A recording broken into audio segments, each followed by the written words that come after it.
Mindfulness. Welcome. Get ready for Sunshine and Dad, where you'll be encouraged, enlightened, and empowered by your hosts, Mansfield Frazier, and me, Ashley Smith.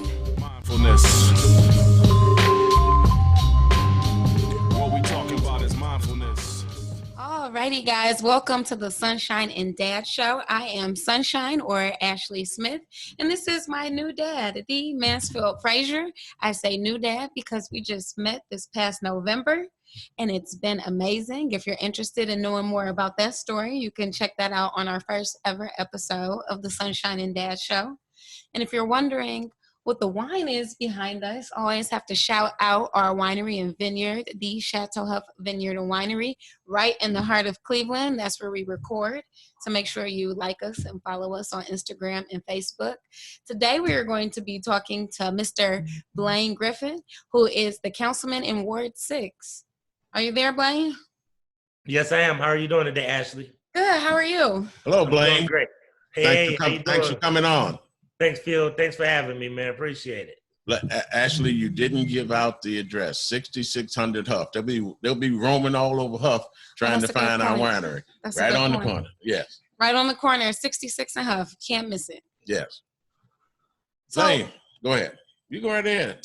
Okay, I was going to tell Mr. Griffin to give us his background. I mean, I'm sure that a lot of our viewers will know Mr. Griffin, but for those who do not know, maybe give us some of your accomplishments and what you've done in the community.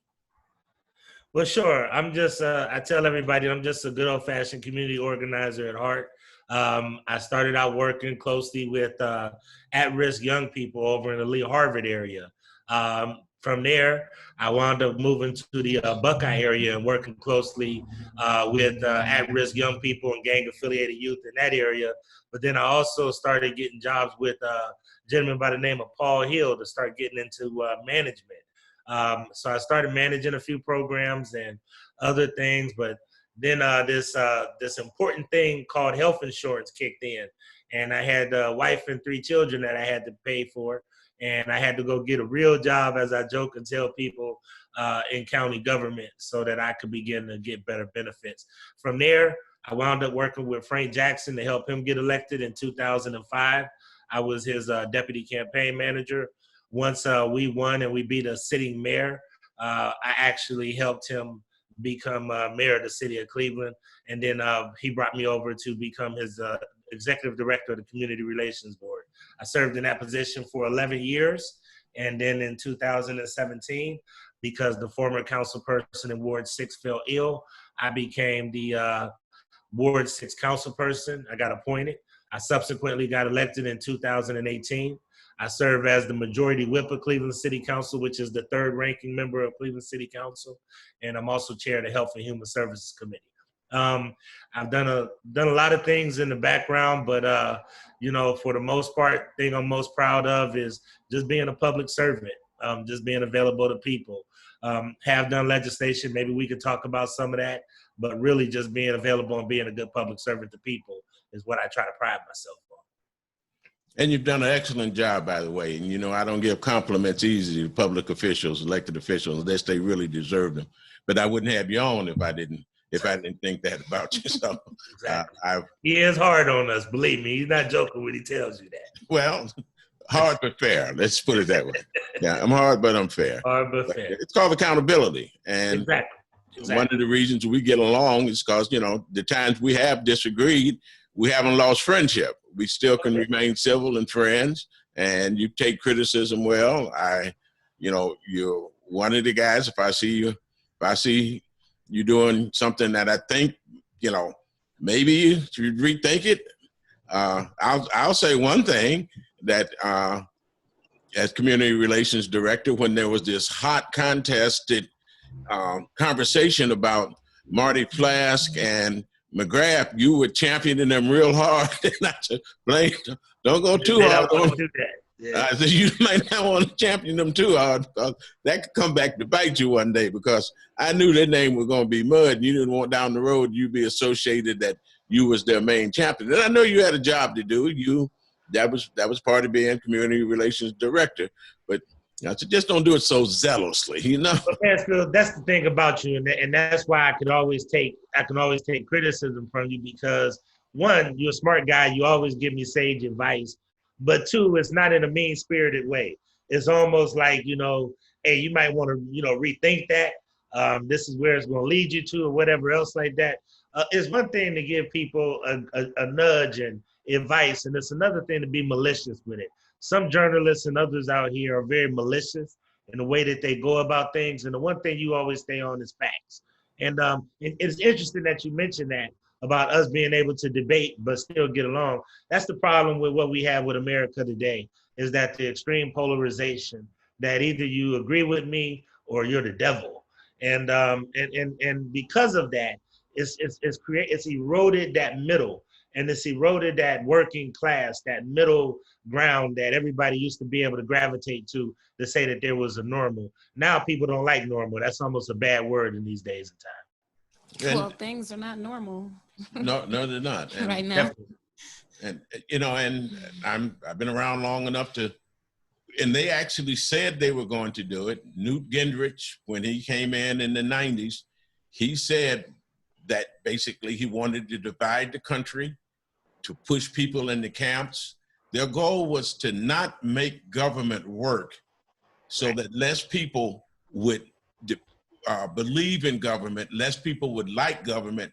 Then his end game was the less people like government and don't come out to vote, then us diehards can control the ballot box with fewer votes. Because he was smart enough to know that what was coming down the pike, that eventually there would not be enough white male votes to keep control of the country. And when the 2020 census came out, the 2000 census, I'm sorry, when the 2000 census came out and said in about 35, 40 years, whites are going to be in the minority, that's when they really start going bonkers, which led to Donald Trump, which is why this election that we're facing now is so critically important, and thinking Republicans, and there's some bright thinking Republicans, but they say, yeah, we know he's a clown, but he's our clown and he's trying to do what we want him to do,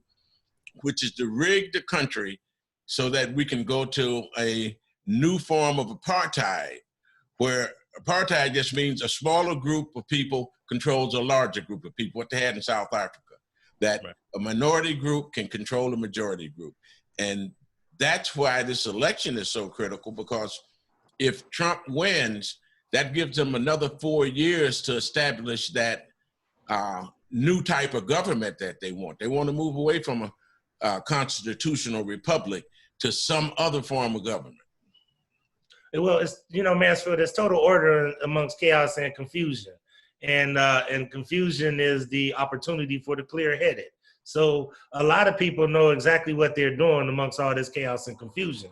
Because while you have all of this polarization and all of this, fighting and all these other things, somebody's making a bunch of money. If you look at investors and you look at that 1%, or you look at that small percentage of people that you're talking about right now, that's what this whole conversation about equity is really starting to take shape, because these guys actually are setting up a system of apartheid, and they're doing it under fake terms as if they're really speaking for everyday people, and they're not. Well, they never have. And so there's been economic apartheid in this country actually since the beginning of the republic.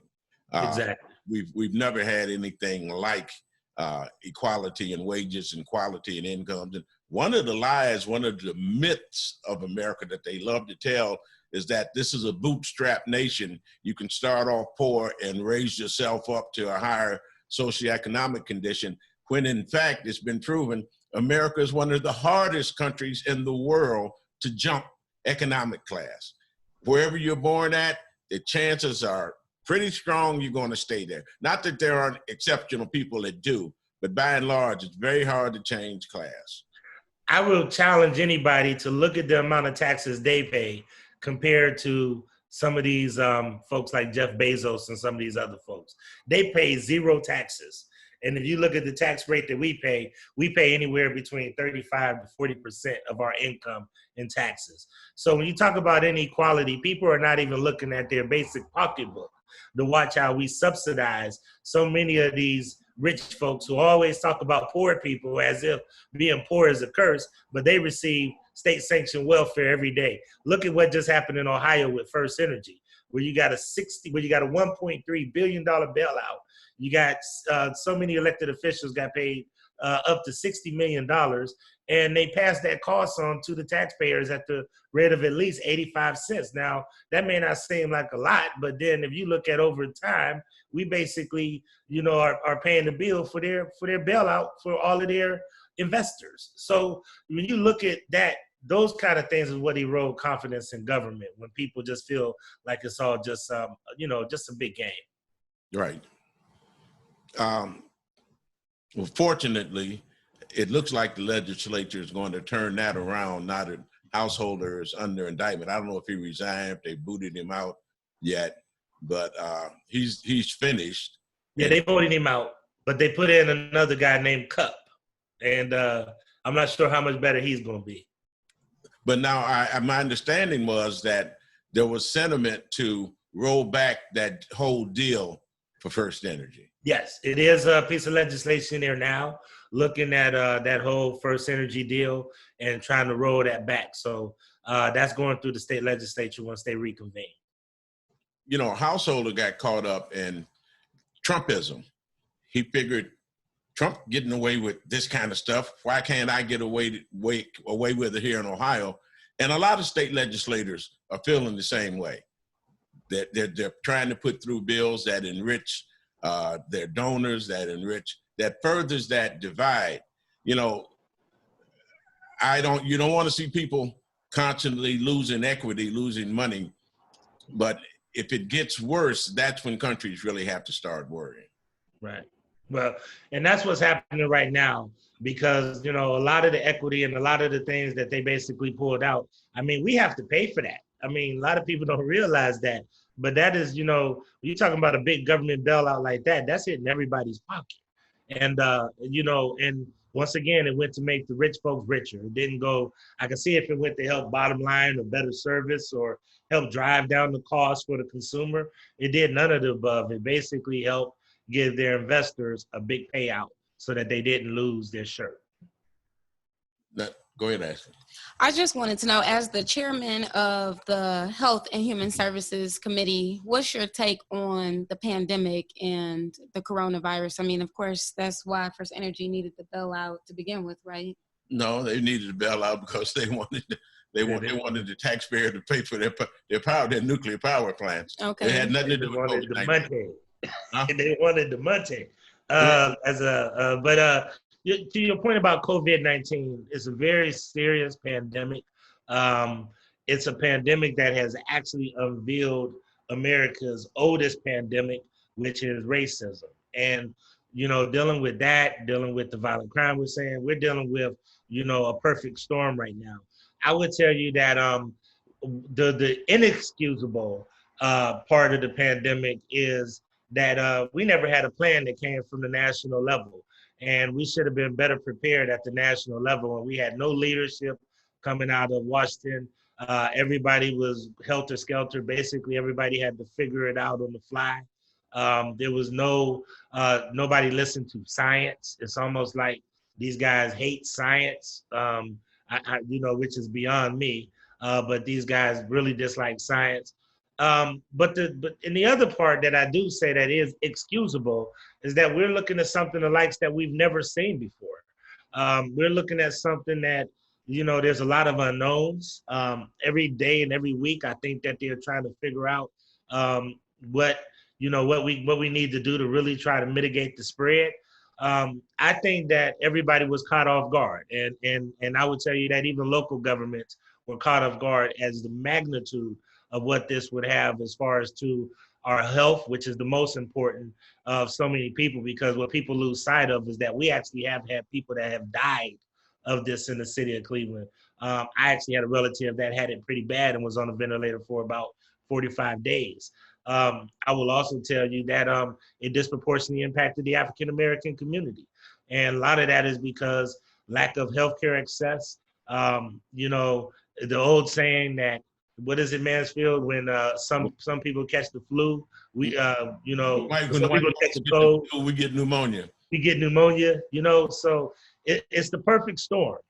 But what it has also unveiled is how redlining affects us, how we have, you know, how these social constructs of government has put us in a situation where this pandemic hit certain, made basically small communities of color a lot harder than it did our white counterparts. What I don't understand is why schools are closed if daycares are open. It makes no sense to me. At first, they changed the ratio for children to teacher for daycares, and then they changed it back to daycares are at full capacity, but schools are going to have to be virtual. Well, they're first of all, they're inconsistent, and like I said, they're not listening to science. But let me state this too. It also, everything has to do with economics. Always follow the money. When you look at some of these young parents, and I know this because I've been there myself. When you look at these young parents and the amount of money that they have to pay for daycare compared to the amount of money that they have to go to work, some of these young parents have to make a choice. Do I go to work and get a paycheck, or do I just get on government assistance? Because if I go send my child to daycare, then it's going to cost a substantial part of my check. So I think that in order to try to get especially a lot of the frontline workers back to work, that are your young single mothers that are nursing, nursing or LPNs and those kind of folks, and frontline healthcare workers and other kind of, you know, frontline duties that they do, like bus drivers. I think a lot of it had to do with trying to free up that workforce. You know, somebody got to work and pay the bills, and I think that's what that's all about too. Well, you know, and to a degree, he was right about it being financial. Schools don't generate revenue. Schools Right. are not private businesses. So daycare owner say, look, if I don't get some kids in here, I'm gonna go out of business. Whereas school is not going to go out of business if they. And I didn't know. You're telling me something new. I didn't know that daycares were working at full capacity. Yeah, they've turned it up little by little. She's right. She's been watching that closely, and they've turned it up over the last 2 weeks. I think it's dangerous. I really do. It is because you know, kids, God bless them, but they're petri dishes. They're cesspools of germs. You have to keep them clean. They don't know how to, you know what I mean? And while their immune systems may be stronger, they don't get affected by it as much. They certainly can become carriers. So keep my grandkids away from me. Kids, young adults. I got 3 young boys, man, and I got to put them in a headlock to make them wear a mask. You know, to tell them, don't bring that in here to me. You know what I mean? Yeah. You know, they just think they're invincible at that age, and you know. Yeah, our producer and director, he was saying he had the same conversation a couple of weeks ago. But he would bring the grandkids over. That's his way of getting in the house. He told them, no, don't bring grandkids. Come. You know, when you get to a certain age, particularly my age, I'm trying to do everything I can to avoid the virus. So, and you know, right now we're starting to a period after something goes so long of COVID fatigue, they call it. We're tired of the damn thing. We want to go back to normal. We're tired of following these rules. We're tired of, but and again, that goes back to leadership, and it's proven by other countries. If we went about it the right way initially, we'd be over the hump and be on the downside of it. But the way the Washington leadership tried to use that, what they did was they took a medical issue and politicized it. His first thing was, I know there'll be no more than 5 cases. Oh, we're going to, then he said, well, just shoot up some bleach, put bleach in their veins. That'll clean them right out. So when you have, you didn't hear that one? Yeah, I heard that one. I mean, so when you have that kind of nonsense, and you're one of the things, Blaine, and I think we've talked about this before, not too long ago. There's a deep-rooted anti-intellectual stream in America. It's long-standing and deep-rooted. There are people who don't believe in science, who kind of jealous of anybody that might know more than me. I'm an idiot. I don't want you to tell me anything. And then, love the internet or hate it, it's done a tremendous job of spreading conspiracy theories. They spread, I think it was Winston Churchill said, a lie can travel around the world twice before truth can get out of bed. Well, speaking of conspiracy theories, do you think that this whole post office debacle is a conspiracy? Like, there was an issue, so they're saying not to put your ballot in the mail. No, that is real. That's voter suppression. Yeah, and the man basically said have you heard about that one yet, Mr. Frazier?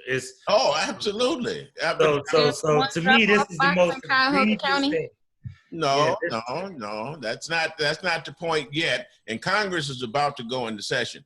Where it started from, and Trump said this 3-4 months ago, that if voting by mail were to ever become as popular as it looks like it's going to become, you will never have another Republican president. Right. That's what he's fighting against. Voting by mail democratizes the process. We say in all our documents, we're a participatory democracy. We want everybody to vote. Republicans do not want everybody to vote. So this is a way of limiting mail ballots so he can try to control the election and win. That's all it is, beginning to end. And they always say fraud. I think Indiana did the most complete study. They counted and went back through elections, hundreds of millions of ballots. They found 5 cases of fraud. 5 cases of fraud where people... Well, somebody voted, and those fraud were somebody voted from another district. Here's what they'll call voter fraud. You're a college student. You've been voting at home. Then you go out of town, move to another state, and then you register again, but you don't unregister. They say you should be going home to vote, and you register to vote somewhere else. They will call that fraud. Right. Now, what he's doing to use these federal resources, and what he's doing to try to withhold money from the mail from the U.S. Post Office, I think is criminal, and I think it's almost tantamount to treason, to be honest with you. One thing to do is you mess with our election process. I'm surprised more Republicans aren't outraged, but they're afraid of his base. I don't know if you've ever taken a ride out to Lake County recently, but it's not all Democrat out in Lake County. I mean, they're proud to out that way. Go out to Bruntucky. We live in this Bruntucky. Yeah, Brunswick, they call it Bruntucky. They do. We live in this bubble of Cuyahoga County, and we truly are a bubble. You go 30 miles and sometimes 20 miles out from downtown Cleveland, and it's another country. It's another culture, and you're seeing that with where they're demonstrating to open the schools. Brecksville, Westlake, all Republican communities, because they want Trump to be able to say, I open the schools, vote for me. Although it's putting our children in danger. Yes, but to them, this pandemic has shown that they want to win so bad, they really don't care. They're willing to put their lives on the line, their children's lives on the line, anyone else's lives on the line, because for them, it's who's going to control the country going forward. And they're afraid of that. And they're willing to burn it down if they can't control it.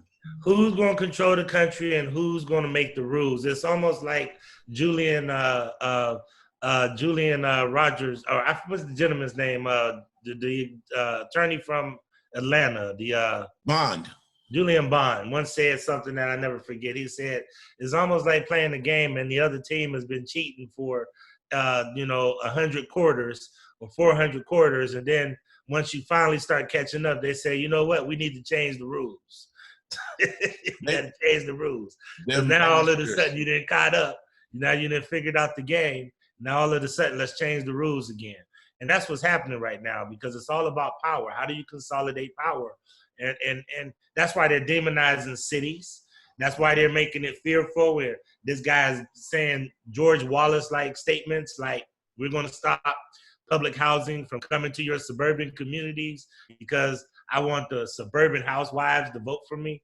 I mean, you know, suburban women should be offended by that. So, I mean, I don't get what this guy's appeal is and why people believe that he's such a strong leader, because to me, everything that I've seen him do has been weak. And I'm shocked that more people hasn't challenged him as how much of a baby he is. And it's amazing you said that. I was having that conversation with somebody the other day over the internet, and they said, no, he's not a strong man or a dictator. He's actually a coward. Yeah. He knows how to manipulate the media, and he's been able to use his power, but he's the furthest thing from a genuine strong man or somebody that's astute, but he's not politically astute. I mean, this guy said recently that World War I was ended by the 1918 flu pandemic. I mean, World War II was ended by the pandemic. Now, he might have meant World War I, but he's saying World War II wasn't ended in 1945. The pandemic was in 1918. But that, so Mansfield, go ahead. I got a litmus test that I use for people. One is, if you grew up in my neighborhood, will we take your lunch money or would you take ours? His would definitely be the lunch money that would get taken. Okay. Oh, yeah. Yeah, the other litmus test I have is, if we were taking a test, would you cheat off of my test or would I cheat off of yours? Now, I didn't graduate from college summa cum laude. I graduated from college, thank God Almighty. But I think he would cheat off of my test before I cheat off of his. So I don't think that he's smart. I don't think that he's a strong man. I think he's very cowardly. And I think that what he has done has been so egregious to our country that people ought to be excited about that. But I will shift to the Democrats if I could. We can't just look at his deplorable behavior and his deplorable activities without really trying to give people what to go vote for. And one of the things that we used to be able to sell as Democrats is that we stood for civil rights. We stood for LGBTQ rights. We stood for working people. We stood for the poor, the little guy. And we had this big tent that we helped make everybody get up under. Well, in the last couple of elections, even the Democrats have become bifurcated and had, gone to their progressive corner and their moderate corner. And we have a hard time coalescing ourselves as well. So one of the things that I really hope that I'm glad to hear a lot of the moderate and liberal folks understand is that we also have to come to some middle ground and understand what our platform is going to be so that people feel like government is going to work for them too. Because right now, even in most cities, a lot of people don't feel government is working for them right now. Let's just be honest. And to be honest, it isn't. And while I understand the platform of progressive like Bernie Sanders, the thing that frightens me is that and they did it last time. I hope they don't do it again. Well, if my guy Bernie Sanders ain't the candidate, I'm going to stay home. Well, I think they saw the repercussions to that, so I don't think that'll happen. You don't think that'll happen again? No, I think that anybody who stayed home has to be kicking themselves for the last 4 years. Yeah, well, there hasn't been much talk of that lately. Yeah. I haven't, because that was really a buzz last time. So maybe, I hope you're right, because we need everybody at the ballot box. Because we can't push a far left political agenda until we get control of the House, the Senate, the levers of power. And if you try to go too far left too soon, you're going to get in trouble. Blaine, let's shift gears to something locally. I know it's a national issue, but gun violence, the issues of that, and you alluded to it earlier on. Everybody wants to feel safe in their house, in their city, and there's been an uptick in Cleveland, and some people are saying it's related to COVID-19. What's your take on it? Guns in the hands of the wrong people. and guns in the hands of people who have never been trained or learned how to have the discipline in place to operate them. We're a gun country. I know a lot of people don't like it. I actually went to Europe one time, and it was a German guy said, "Why do you guys like your guns and your Bibles so much?" And but it's what we I'm a country boy, so we learned how to shoot them young wherever I come from, but it was actually training, like to actually teach you how to do it. Let me say this. I'm gonna say something wild and off the cuff, and I'm gonna say something that everybody's gonna be like, "Where is Blaine coming from?"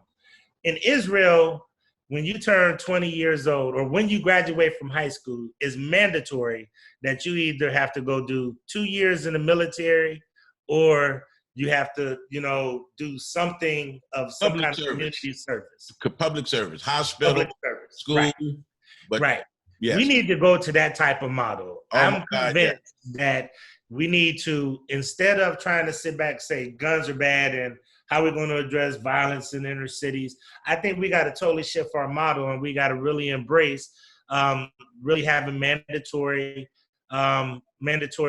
service for young people where they learn discipline, where they learn self-control, where they learn how to operate these guns and these kind of things like that.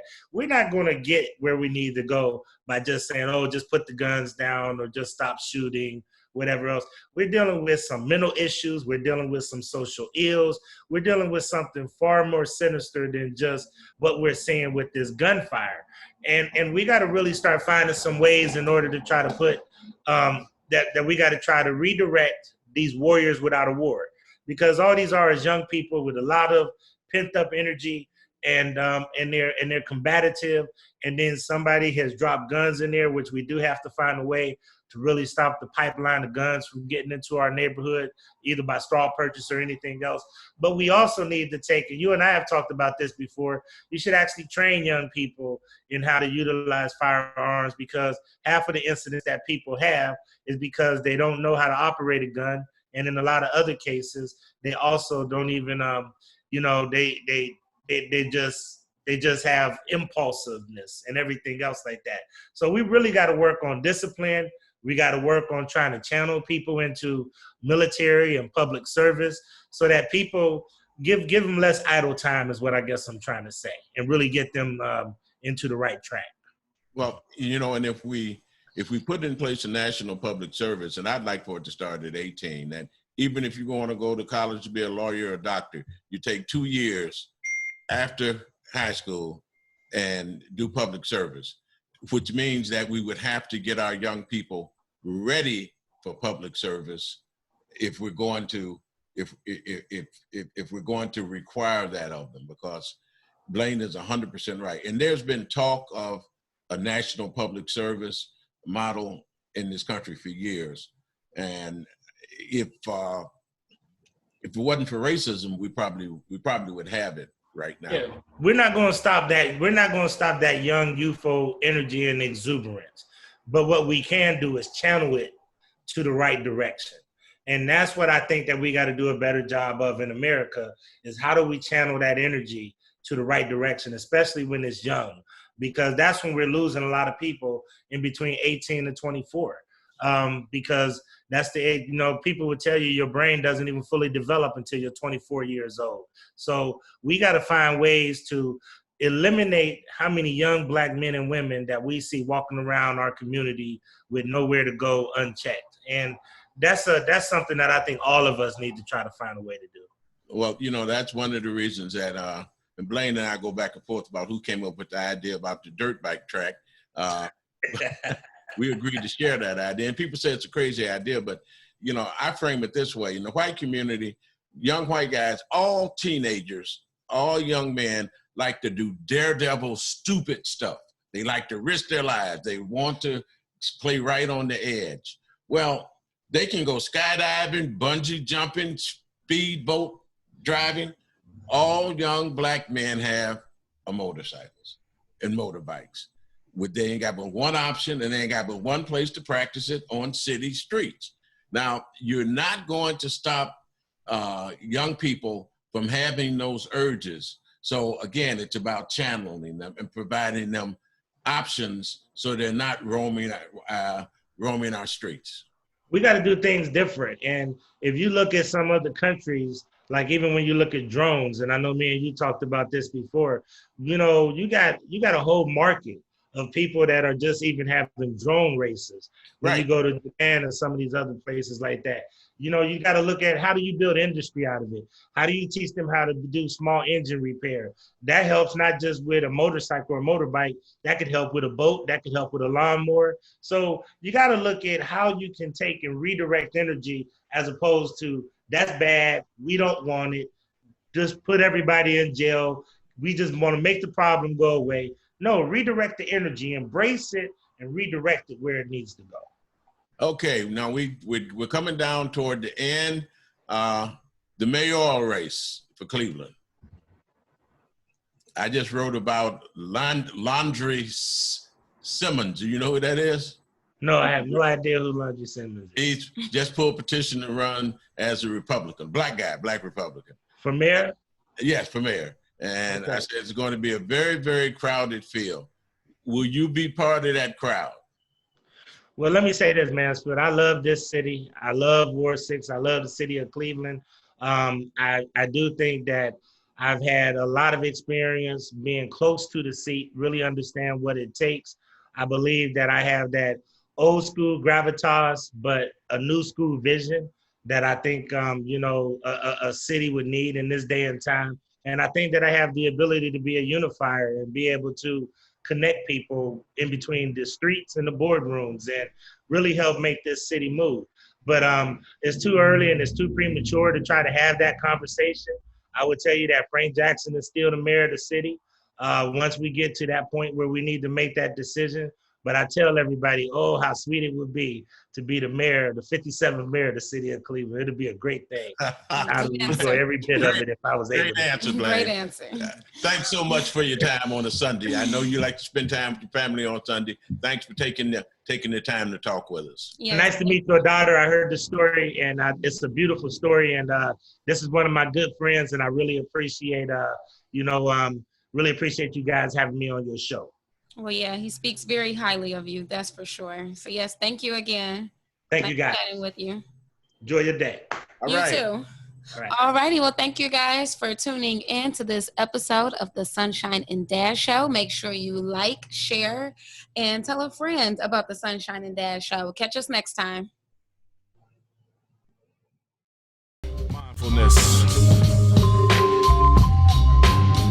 What we talking about is mindfulness.